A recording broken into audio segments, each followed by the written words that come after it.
Hello and welcome everybody to the Clique podcast. This is your host Abhishek Sonone, and along with me today joining is the co-host Abhishek Ajit, and a very interesting project, a different project from the usual conversations we have. So usually we have DAO operators from different projects joining us and coming along and talking to us. Today we are presenting you with a very different perspective.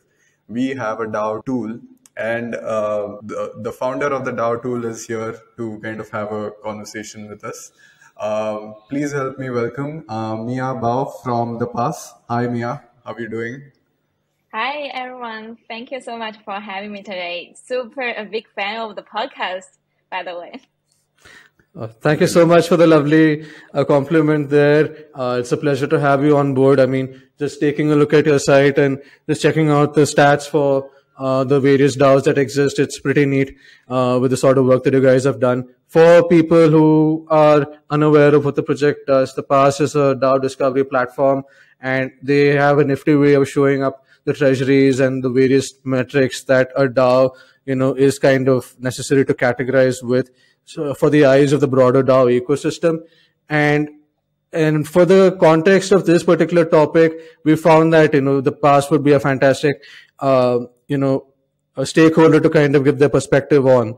Right now, the DAO ecosystem has gone through a couple of years of tremendous growth, and we wanted to kind of do a retrospective on the year of 2022 and kind of get some insights on how the DAO ecosystem has grown, what are the challenges, and who better than the broader discovery platform itself to share their insights from the data that they are able to aggregate.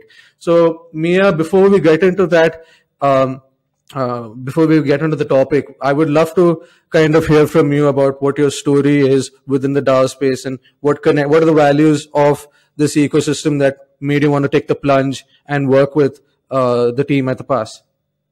Thank you so much for the introduction. So yeah, my name is Mia, and I am the founder of the Pass and Big Crypto.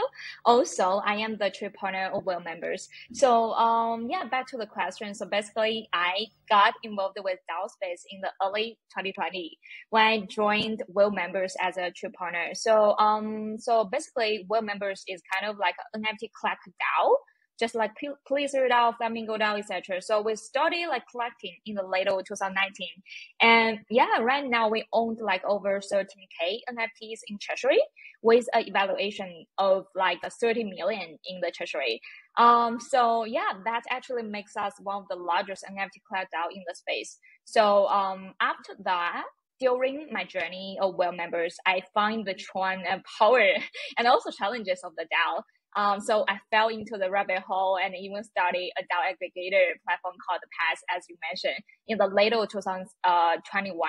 So yeah, I think that's the journey and how I get connected with DAO space in the first beginning.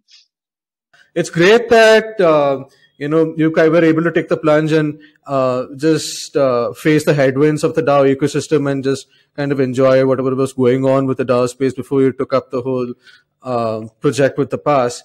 And now, you've had the opportunity to kind of aggregate so many DAOs through your platform. You're able to see how these DAOs are able to grow with all that data.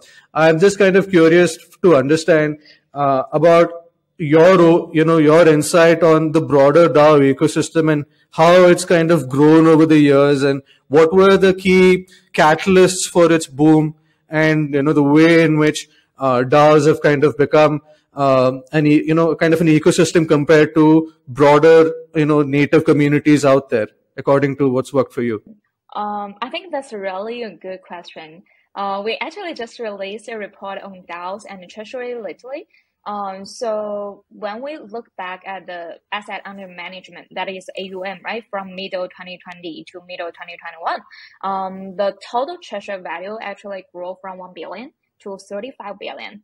So that is actually making it a like 35 times increase in a year. So that's actually the biggest increase back then.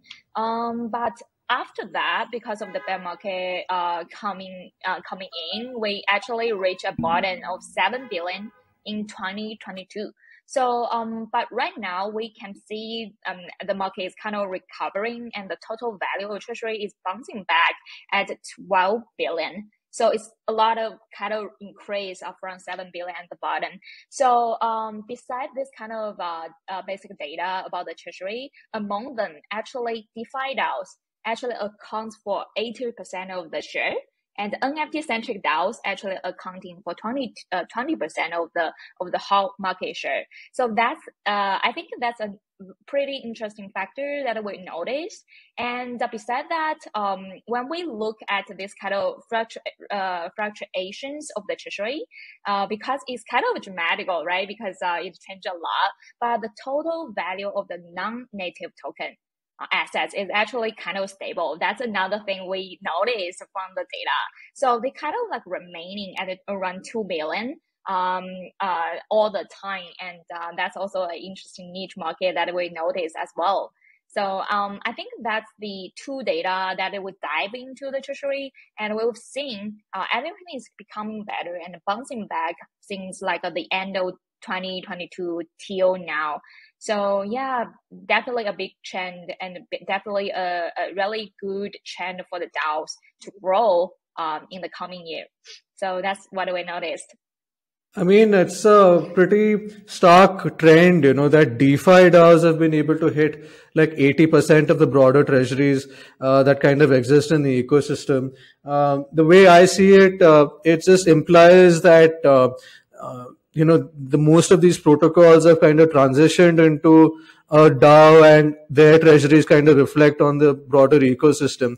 And but you take a look at the DAO space in general, most of the DAOs in general, you have other ecosystems like NFTs, you have, the play to earn, the gaming verticals, and so many DeSci, so many verticals that are coming up, in which, there's a huge amount of DAOs within that. But DeFi still continues to take that cake away. Does this mean that DeFi has managed to do well in terms of a business model, and we are yet to see that sort of growth in terms of treasury sustainability from other verticals? And besides DeFi, what are the other verticals that you see are kind of performing well? And why has there been such a dramatic critical mass of just pure DeFi alone? Yeah, so I think it's natural. It's not like NFT is kind of lagging behind the DeFi or something like that, because it's just a different status of four from different verticals. So DeFi, they started this kind of their bull run actually before the NFTs, and NFTs didn't get much attention even in 2019 in Asia market. So when we jump into the NFT market, there's in the later 2019, nobody is caring about NFTs. So all they coming to me or they telling me is that, oh, I don't invest in NFTs, I don't care about NFTs. So I think that's just nature circle. So NFTs started late, and they just had their bull run in the 2020 and 2021. And even for the NFT finance circle or the vertical direction, they even they only account like 5% of the whole NFT TVL. So that's for the NFT finance department, not alone for the DAOs, right? So I think that's pretty nature, and that's the potential of NFT side. And as we think, so there are more DAOs that started collecting NFTs as their assets. For example, the Whale members, the Flamingo, the Pleaser DAO, and more of that. So, so in terms of that part, it's totally fine, or it's totally natural for the DeFi still dominating the market. It's just take time to help NFT centric DAOs to grow. That's for one thing. And the second thing is for the NFT for the DeFi centric DAOs. I think they are more related with finance. And finance always take a big share in the whole market. So I think that's another thing, that why they still take a lot of share in the market right now. Yeah. Okay, I mean, it's great that, I mean, I agree that a lot of the entire growth came in because DeFi is a far more of a mature vertical than NFTs. And, most of the most mature protocols in crypto is coming from DeFi. So naturally, that treasury numbers will show for the for the DAO ecosystem in general. Um, However, transitioning to a DAO itself from what you had a core team and the community wouldn't have been easy. And for the protocols to kind of transition into DAOs, like how we've seen Aave and Compound slowly do that with a period of time. Even Uniswap is slowly getting to that. But most of the other ecosystem DAOs, like the ones that are in DeSci or in NFTs, they kind of start off being DAOs in general. So I would just love your opinion on how what are sort of takeaways that other protocols should kind of learn from these DeFi DAOs in terms of the best practices in which they've been able to kind of transition so well into good DAOs, and what are the best practices that way? I would love to hear from you. Okay. I think there are like how to transition from a company model or to a DAO model. I think firstly, it even though I am really focusing on DAOs, or I am like fell into the rabbit hole of DAOs, but I didn't think everything need to turn into a DAO. Just like we have said before, we didn't have to like turn everything into NFTs. So firstly, if this kind of solution is suitable for the protocol or for the project, what kind of a mission you guys want to achieve? You want to like a bottom up mechanism or a up down mechanism. That's a first very important thing. You don't have to trace a channel or something like that. So if you are diving into the DAO or you want to transition from the company to a DAO, I think the most important thing is to let all of the community members to have a share of the rights to dominate or to like manage the project. That's for one thing. And the second thing is that you have to incentive them to get involved with the operation. So according to the data from the DAO governance, we can see that there are only like 12K proposals in the whole space, combining DeFi DAOs and NFT DAOs together. So it's really low comparing to other verticals, right? So I think that's also reflect a thing that there is no much of activeness or involvement with the DAO governance. So I think being a DAO incentive all of the members in the community to vote, to make the task, to complete the task, to submit a grant, and then follow the grant to the milestone they want to achieve. I think that's the thing that it does need to achieve and need to know how to foster or nurture this kind of community. And yeah, I think that's the most challenges being a DAO, being an active DAO, being a solid DAO need to solve in the space right now. Yeah, Okay. Mia, you briefly mentioned that there are like 12K proposals, Yeah. and it's not enough as compared to other verticals. So, can you just give a clarity as to what other verticals were you referring to? We do see several other verticals. For example, firstly, treasury, right? So even though the treasury is still in the DAO, asset under management is still like it's not that kind of much, but it still holds a tons of assets, including over over 12 billion in the treasury, right? So it's a tons of money, right? So comparing to this kind of vertical, it has more assets in that.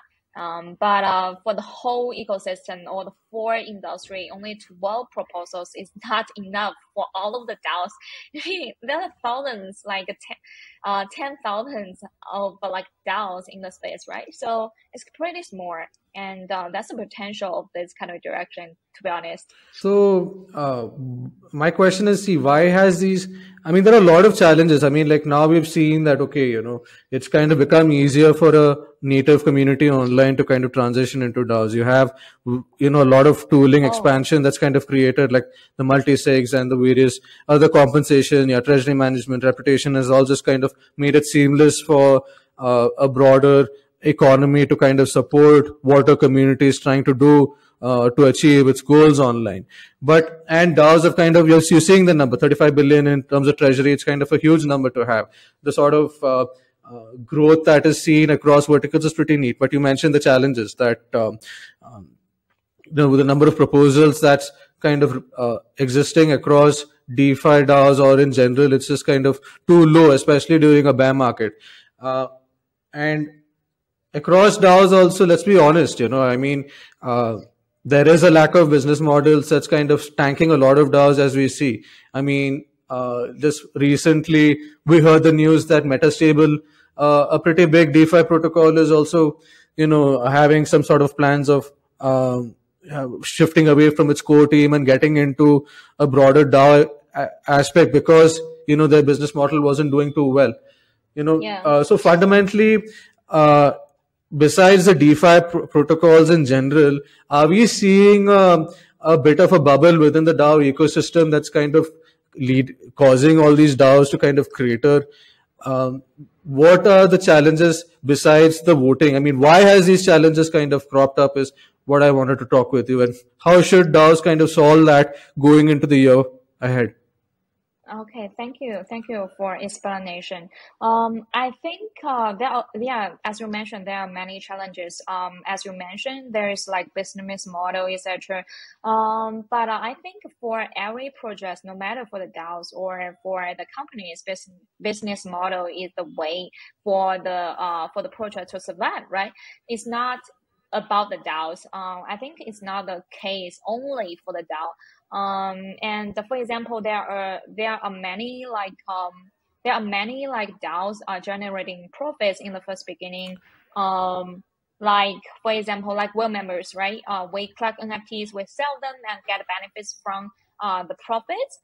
So that's a business model we run, and it's really clear. And no matter for the company, for example, a company for the NFT gallery, they do the same thing, right? But I think the DAO is like we gather all of the power from the community as well and involve them into the structure to voting, to make the decisions, etc. And as long as this kind of business model is running in the DAO itself, it's work. It doesn't make sense. It doesn't make any difference than the company and DAOs. And that's one example that we have the business model and we grow our treasury from 1 million to 30 million right now. So that's for one thing. And also I can think of some other examples. For example, the YGG. I'm not sure if you guys ever heard about Yo-Go Games. So they started the game guild and distributing the scholars for gameplays, right? And it's split the profits. So the business model there or revenue model there is pretty clear. So they can make it. So they can generate millions in months or something like that. And I think the last example is like Diorg. I'm not sure if you guys ever heard about Diorg. It's also a service DAO started in the late 2019. So they also help projects with tech, with marketing, etc. as a DAO, and they also generated like millions so far. So I think the business model is not the case to determine why DAO is not mature enough. And I think every company, every project want to succeed, they have to think about the business model. And beside the business model part, and as I mentioned, another challenge is how to utilize incentive of the DAO members to contribute in a good space in the space. According to for example, there is a DAO that I joined. Is also one of the most active DAO in the space called Aavegotchi. So I joined the Aavegotchi gameplay in the first day they launched the project, and they are one of the top gaming on Polygon right now. And I think there is a way the incentive that the members is very recommending. So they have this kind of XP whenever you vote the protocol. They will send out the XP to all of the DAO members, and the XP is actually play a big role in the gameplay of the Aavegotchi ecosystem. So people will value this kind of stuff. They have to do this kind of task and to get the XP and to level up their avatar in the gameplay. So I think that's a very good way to motivate all of the DAO members to do the voting, to make this a decision, and even to evolve into a community in the DAO structure. So I think a lot of DAOs lack this kind of system. So that's why the votings, the incentiveness is kind of low. But Aavegotchi has a really good example of how to utilize that. And also another way we can think of to incentive all of the members to get involved is to have this kind of delegation system. So the delegation system is kind of like to make all of their votes into to vote for one person or entity. So this kind of entity will make the decisions together for you. So you don't have to look all of the progress or make to look at all of the news in a very in time. So you will like you will lose something, or you will like miss any news from that. So the delegators will help for you to do this kind of stuff. So that's another direction that we've seen in the space that will also boost the community to make the decisions together. So I think that's also the challenges that we've seen in the space, and the way we think people to solve this kind of challenges and to make it better. I agree that we need to have much more clearer and incentivized pathways for contributors to kind of grow into much more specialized roles within the DAO itself. Right now, the way you see things across the board, because of a lack of sustainable treasuries, people are not just being paid in these DAOs, and that's just kind of leading to a lot of burnout. It's kind of leading to people just not showing up, and that itself affects the DAO's morale over a period of time. And the sort of examples you gave with Aavegotchi is also kind of a great way to kind of make that happen. And I also feel that with time, we'll start to see much more leaner contributor systems across DAOs. There's no need for the free-for-all contributor system that should exist in DAOs. Nobody said that everybody should contribute to a DAO, then it becomes a DAO. I mean, whoever is, as long as it's feasible to support a certain bunch of contributors to support the DAO, you have that sort of lean contributor systems across it. I think that's a trend that's already started, and it will continue to grow as we speak. And there's much more potential for the way contributors and the community kind of in interface. And that's what I wanted to come to, that how do you see what are the sort of upcoming trends that you kind of see within the DAO ecosystem that could change the way we DAOs kind of function? Like, for example, one comes to my head is the way Pocket Network is kind of functioning. They kind of have like a quested their contributor pathways are all in the form of quests, and every person within that DAO has one vote. And the way, so it kind of allows for a smaller contribution funnel, but it's a very much more engaging funnel in which they get access to roles and things like that. So, much more targeted contributor funnels, and there are many more aspects that I would love to get into, but I would love to hear from you. I mean, what are the sort of trends that you see across governance and in terms of DAO operations that you see could revolutionize DAO? And I think there is a very interesting way to like or tooling that we've seen to like to help the DAO operation, and also the DAO improvement. So I'm not sure if you guys ever heard about an organization called Autonomous Labs. So there is a system they are building right now called Contribute. So the Contribute is kind of like a dynamic NFT.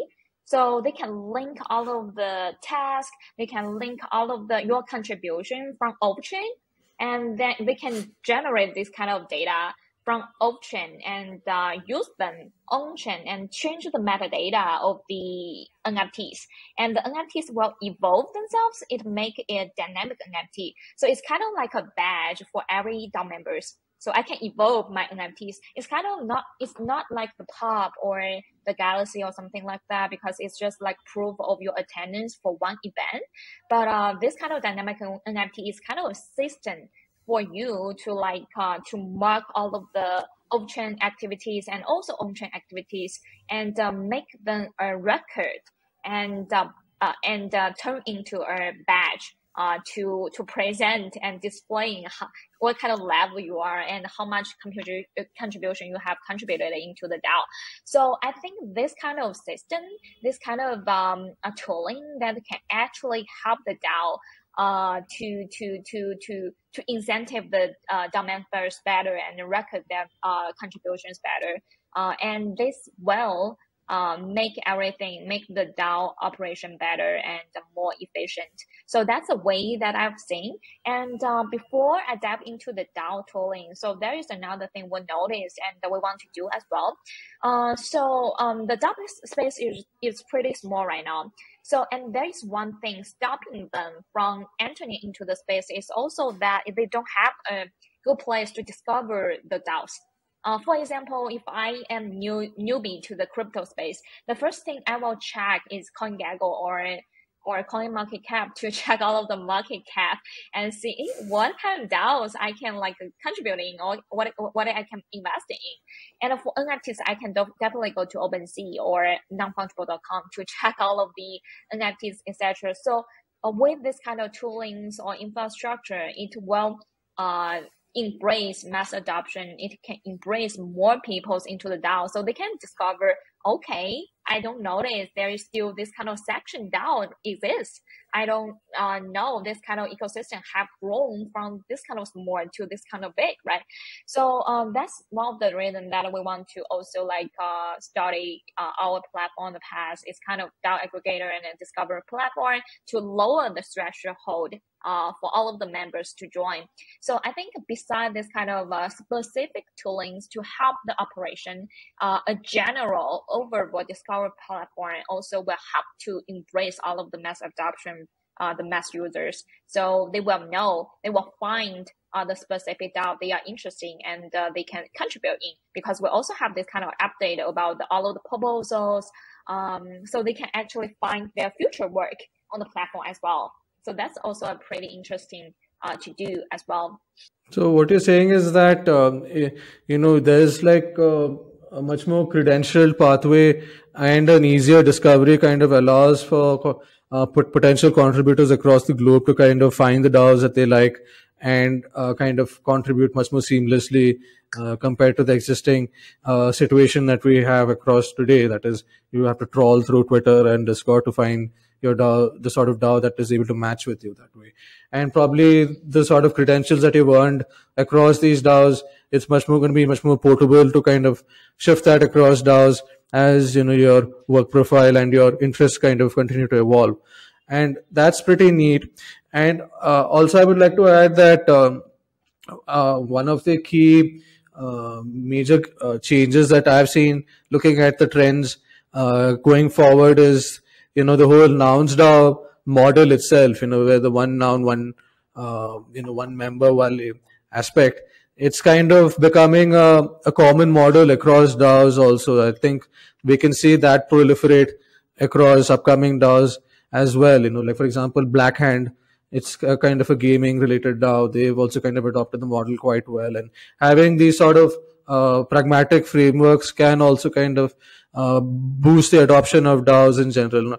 What's kind of worked is, as we mentioned, the nouns DAO model, and probably even the safe DAO model, where you have the OBRA model, where any sort of DAO can kind of propose a sub DAO, provided it has a certain metrics to achieve, what's the sort of treasury it needs to sustain. And only once these categories are kind of understood well, then you kind of see sub-DAOs kind of grow, rather than aimless sub-DAOs being created for no reason. That's these two models can kind of add to the broader structure of DAOs, and that's pretty neat to see. And just stepping back for a second now, because we've talked about the contribution pathways and we see the trends now. What I find a little worrying, I mean, especially because we've demonstrated that, yes, there are so many DAOs that are kind of proliferating, but we don't see that sort of adoption coming in from the Web2 communities. I mean, there are so many online native communities out there, across different verticals, and we see these DAOs kind of come in from the Web3 space, but we don't see broader Web2 communities kind of come in and transition into the DAO ecosystem. I would love your insights on why that adoption hasn't happened yet, and what should the DAO ecosystem do to kind of get to that point where it becomes easier for these communities to kind of evolve? Mm-hmm. Thank you so much for the question. Before I answer the Web2 community adoption for the Web3, I do want to echo a little bit your comment on the non-DAO ecosystem and etc. So non-DAO is actually the system we also dive into as well. We had this kind of thread and article doing this kind of research on non-DAO. I am a big fan of non-DAO and their ecosystem.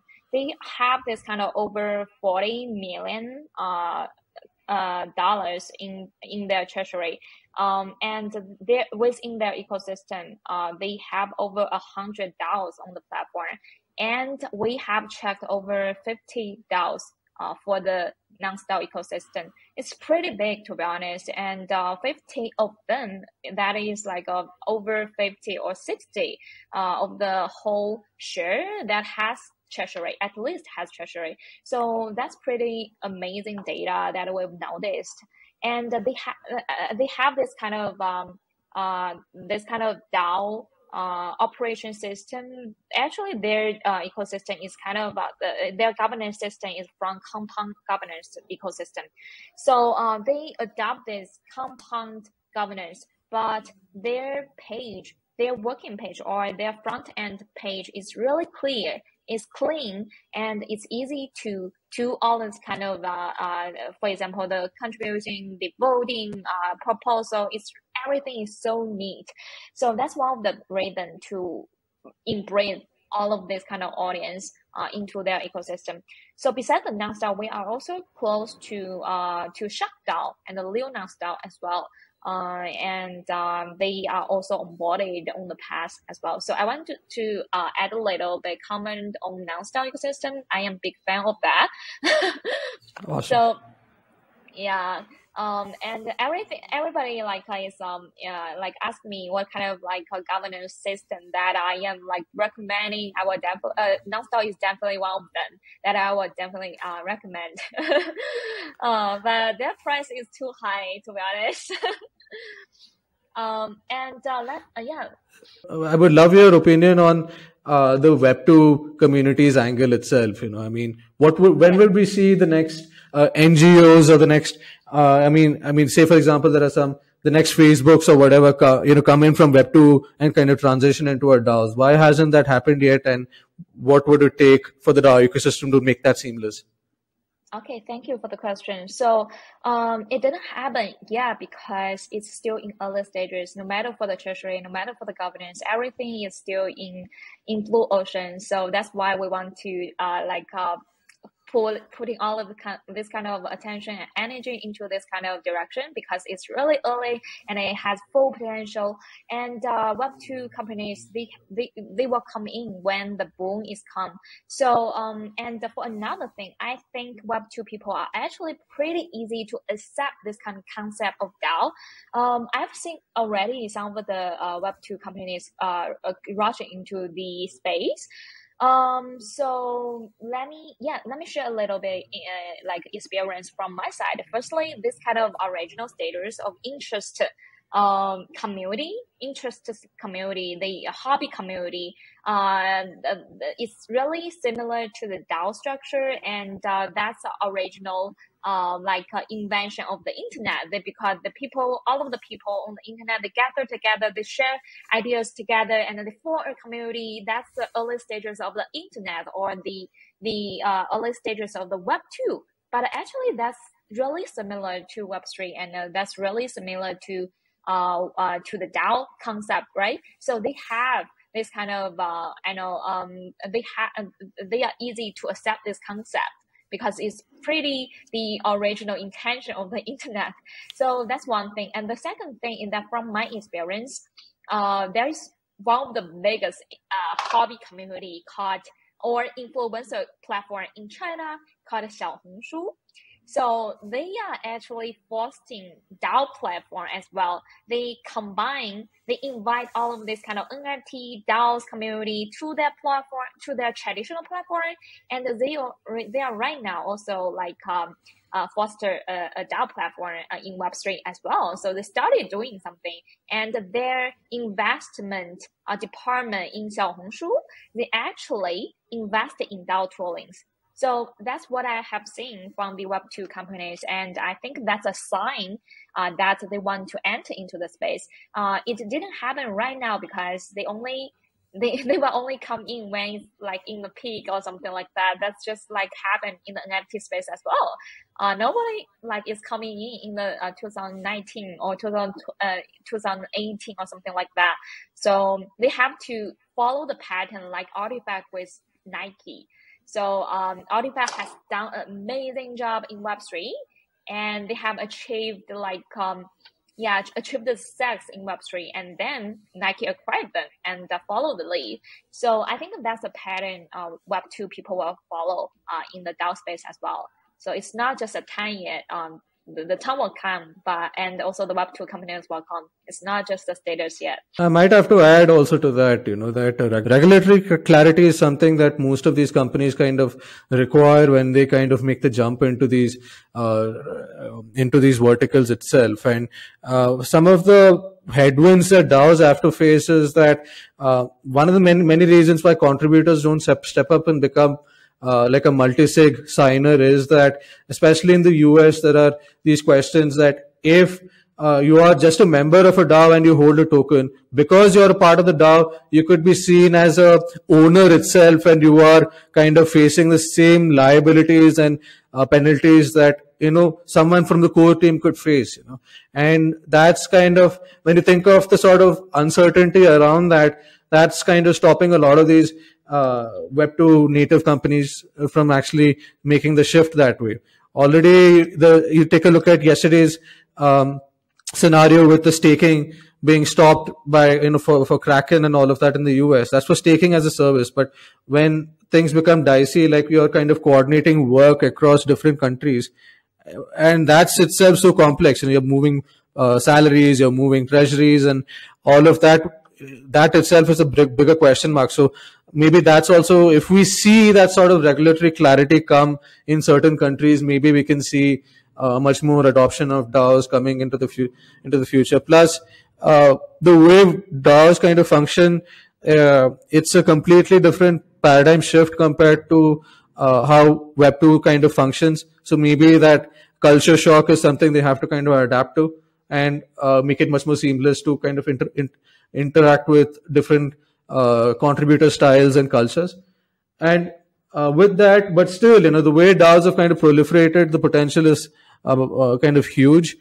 And stepping back, I want to understand, you mentioned that DeFi is kind of done quite well right now. Even NFTs have picked up. DeSci as a vertical is picked up. You see, DeSci itself is a new vertical that's just kind of sprung up because of how DAOs are able to kind of function.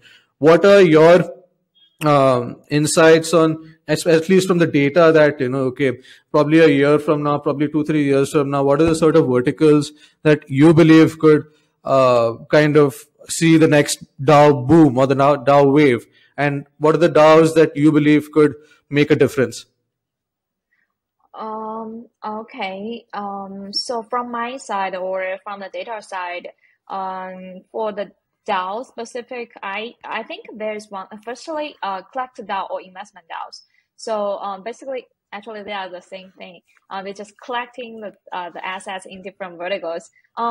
We've seen we've seen that, for example, a person may not have the enough fund to like achieve the mission to invest in some kind of project or to buy an NFT. For example, the apes is too expensive or announced, right? So I think this is a really good way to utilize all of the funds together and achieve the mission together with the DAO. So yeah, it's just combining all of this kind of community power together, and now we can own a basket of assets and enjoy the share together. So yeah, that's definitely one direction. We've seen there are many DAOs, collector DAOs in the space already, and I still bullish on that direction. And the second is about the creator DAO. So in my definition, creator DAO is kind of like, it's more like the derivatives of many NFT collections. So we've seen the ape have this kind of 8-point DAO. So we've also seen for example, Minbits have this kind of Minbit style. So they have all of these kind of peer-to-peer collections. They will evolve into a DAO eventually. So it's more kind of like cultural DAO or community DAO to like giving out all of these compensations or grants for all of the community, so they can actually contribute into the project themselves. So NFTs and the DAO, they have this kind of nature bondings together. So I am definitely bullish on the creator DAO as well. And I think another direction that I'm bullish is fashion DAO. Fashion DAO. So we have seen many players in the space, no matter for the Web 2 or Web 3. For the Web 2, we've seen the Louis Vuitton, the Gucci, Nike, Adidas, Dolce & Gabbana. Yeah, so they are all rushing into the space. And some of the DAOs, like kind of like focusing on fashions, like a Red DAO, like Jenny Metaverse DAO. So they are already like really mature enough and sophisticated enough. They are in good shape right now. So yeah, definitely bullish on fashion DAO. So that's also an outlet for the Web 2 companies rushing into the Web 3. And also the last thing I'm really bullish on is definitely the DAO toolings and the infrastructure.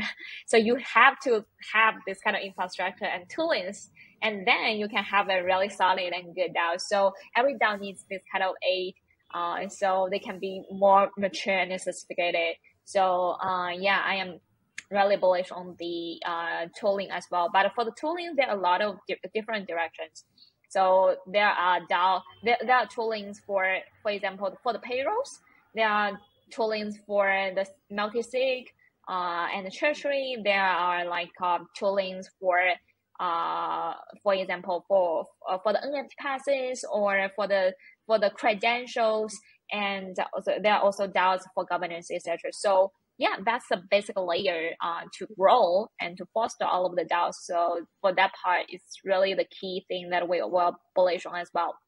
So I think that's a different verticals or direction that we are bullish on. The best part was Doritos partnering with the Polygon. That was the one that really got me. Oh yeah, yeah. I was like, this is solid, and I just didn't understand what's happening. Like we can get like Gucci and all these other brands, but like now even food companies are coming up on chain. So like it's crazy how the adoption is going with the Web 2 companies. Along with that, Mia, just before we wrap up, what can we expect from the pass? What are you guys working on that we can expect to see in the next 3 to 6 months? What's next for the pass?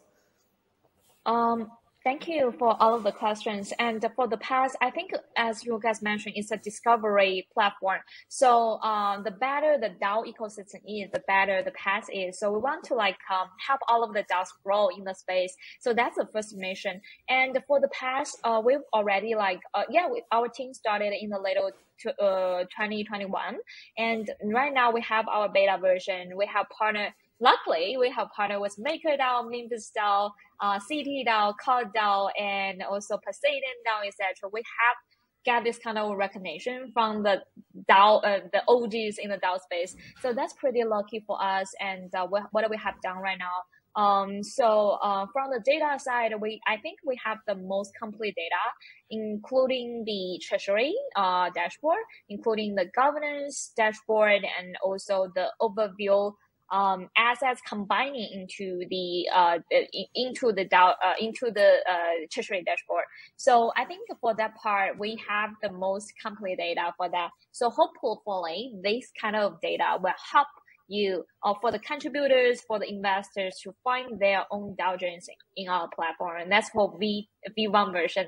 And in the next round, or for the vision or for the future, we also want to lay out a operation system, just like NonceDAO. So we want to make everything easy to set up wallet, to set up a treasury, and then going to release their NFT passes, release their credentials, and then going to the voting together just in one place. So that's another thing that we want to we are expecting in the next 2 years as well. So yeah, that's the plan for the pasta too. Yeah, hopefully Amazing. it can help.